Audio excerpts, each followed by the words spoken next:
on the sidelines, John Urban. John, these are two teams that have pretty much dominated the Ontario football landscape in the last decade. Well, Christian, you hit the nail on the head, good sir. Battle of the undefeated teams. Western, as you mentioned, 4-0, but out of their opponents that they got to 4-0 against, Toronto, Queens, Waterloo, and York, respectively, a combined record of 1-14. Now, as we have McMaster, who's undefeated today, we also have Windsor, Guelph, and Laurier still left on the regular season schedule for these Western Mustangs.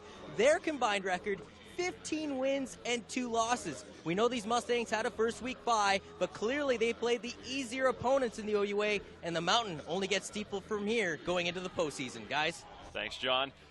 Down on the field, John Urban, what do you got? Thanks once again, Christian. I don't know if you guys are seeing this, just that sideline beside me, number 49, Bewald, is actually taking some long snaps, so I'm assuming it was the long snapper that's still laying on his back and having the cart come out to him on the field. As you mentioned, Christian, this would not be good for the Western Mustangs. First play of the game, and you've already lost a Stang. You talked about it in Waterloo. Jean-Gabriel Poulon went down with, I believe, a dislocated elbow. Garrett Sanvito actually left that game after scoring 2 touchdowns with an ankle injury, but that was just a sprain, and expect him to come on with Finch and the rest of the offense. Thanks, John. We have an injury on the field, and as there's an injury on the field, we have another update from John Urban. Thanks again, Christian. I was just actually commenting on that last play. I believe that was Brian Marshall who's laying on his back in a bit of pain directly on the 30-yard line, if I can make it out, or I apologize. It's the 40, but what I seen, though, was actually a McMaster player who was going towards the direction of the play, actually clipped him in the back. That forced him to backflip awkwardly on his flat of his keister, and unfortunately for the Western Mustangs, the injury bug has struck them early. Well, as we stated earlier, at any time in any game for any player, it's not what you want to see. Few injuries on that last drive for Western. John Urban has an update. Thank you very much, Christian. You can see beside me both the center in Van Pret and the wide receiver in George Johnson both being stretched out. I also saw Brian Marshall actually running up and down the sideline, so all 3 look like they're going to come back into this game and tough it out. The rain is starting to come in, guys, as you can see, but what you might not be able to see is the density of it. Some of it is hail, and we'll see how that can play a factor throughout this game. Huge pressure on the play as McMaster's quarterback, Marshall Ferguson, was just decked on the play. Third-year player from London. And John Urban has another update, John.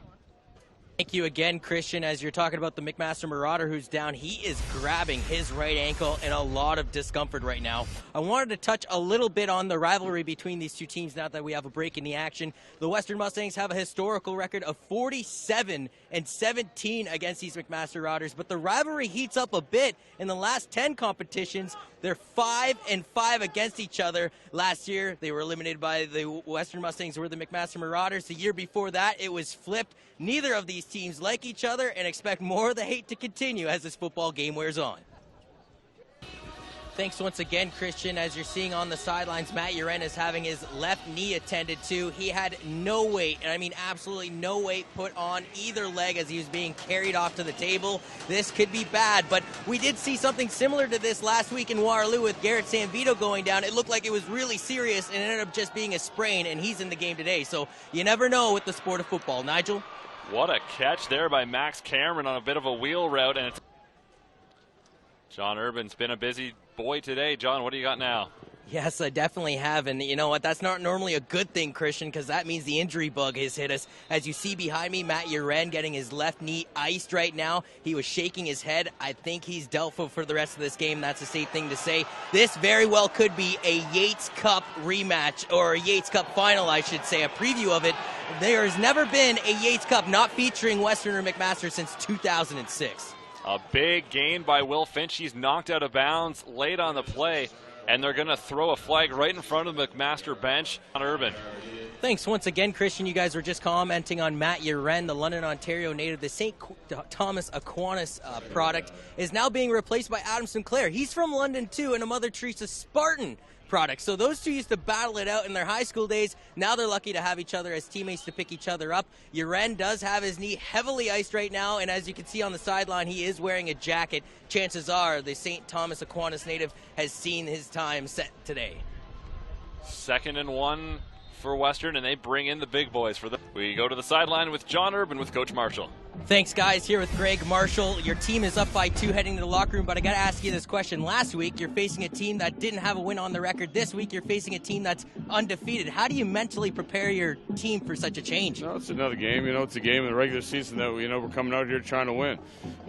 Mac's a good football team. We played in big games before. This isn't our first go around of this. 69-3 was the score last week against Waterloo, and you were able to accomplish that with a lot of your bench players. How much of that plays a factor into this game as you are starting to lose some of your starters here? Well, that's one thing that concerns me is that the injuries that we've had. It's been really unfortunate, it's difficult. The other guys are going to have to step up. Right now, I just kind of feel for some of the guys on our team that are hurt. Before I let you go, I actually seen you talking with Matt Uren on the sidelines. You're a former player yourself. Can you don any of the wisdom or things that you bestowed upon him? You know what? I just hope that he's okay and to make sure that he's all right and that he'll be back. And might be a week or two, but he'll be fine. He'll be back. Coach Marshall, best of luck in the second half, guys. Thanks, John.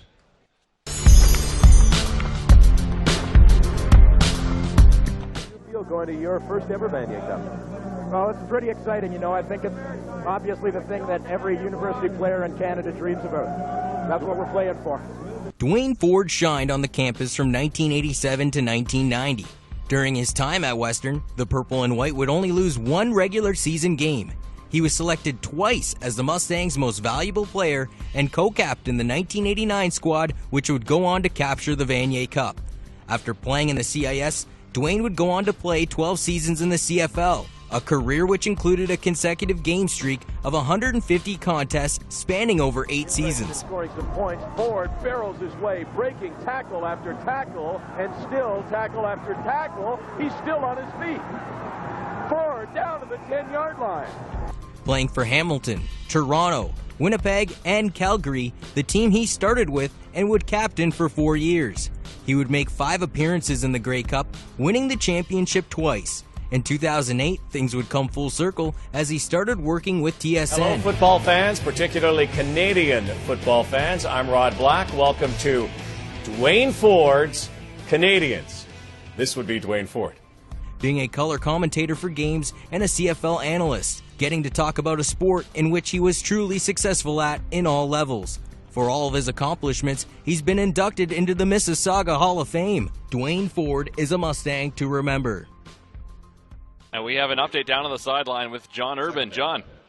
Thank you very much, Christian. Matt Uren not on the bench for the Western Mustangs. At halftime, he was taken away to the X-ray room. X-rays were negative. It is a knee sprain, they're calling it for now, but we'll see if that'll affect the rest of the season for the STA and London native.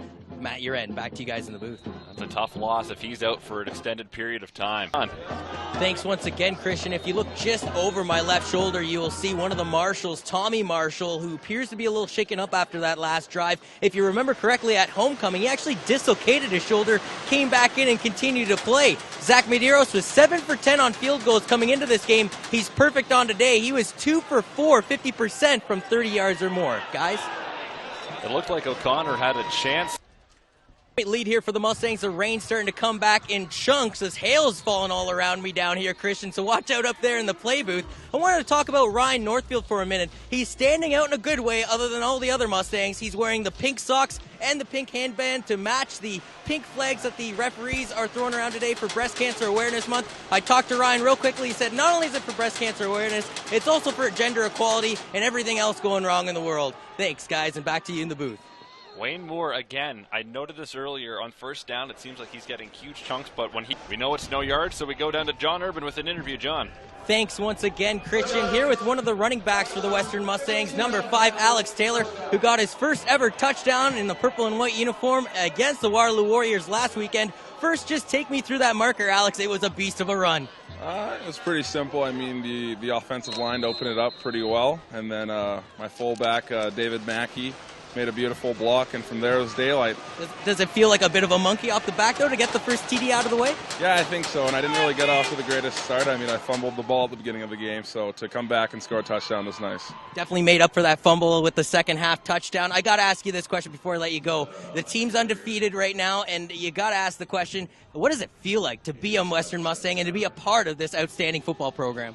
It's pretty surreal. I mean, coming from high school to a program like this, couldn't ask for anything more. It's a first-class program. You know, we prepare every week pretty hard, and we come into games flying. So we just come here to win, and that's what it's all about, right? The Winnipeg, Manitoba native Alex Taylor. Some of the teammates are calling him AT down here. Back to you guys in the booth. Here's a big play, a first down, and some down to the 7-yard line for Daniel Vandervoort. Man on the field, we go to John Urban for an update. John. Thanks once again, Christian, here on the western sideline. Last, number 27, appears to be having trouble with his vision. They tried to give him some Visine. They even brought out one of those optometry charts to see if he could see it from certain distances. I don't know if it was a result from a hit or if something actually has physically gone into one of his eyes. Needless to say, though, he is on the bench and won't return until he can get his vision.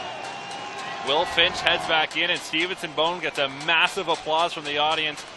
The 35. We go down to John Urban on the sideline with an update, John.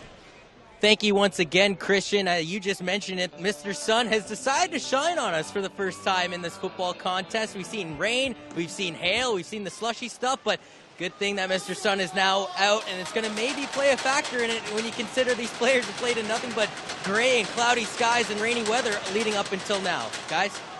Thanks, John. Good run up the middle by Wayne Moore. Go to John Urban with Marshall Ferguson. John. Thank you very much, guys. I'm here with the QB for the McMaster Marauders. First of all, congratulations on staying undefeated. Thank you. Yeah, it feels great. Talk about the mountain, though, that you had to climb in order to do it. I think the mountain in general is the Western Mustangs defense. They're always great. They're so athletic. They fly up and down the field, and they're tough to beat vertically. So, it's a win that we definitely needed. Talk about your kicker, Tyler Crapena, setting a record now. He did get it today, didn't he? Yeah, some people care about records, but this is obviously the cherry on the sundae, so to speak. Yeah, Ty's an awesome guy, and he's the most consistent person I've ever been around. He's mastered his craft. He's going to have a hell of a CFL career too. So it's great for him to set a record, but I'm sure he cares more about the W too. Now the experts coming into this game would say that this is a Yates Cup preview. Fair to say?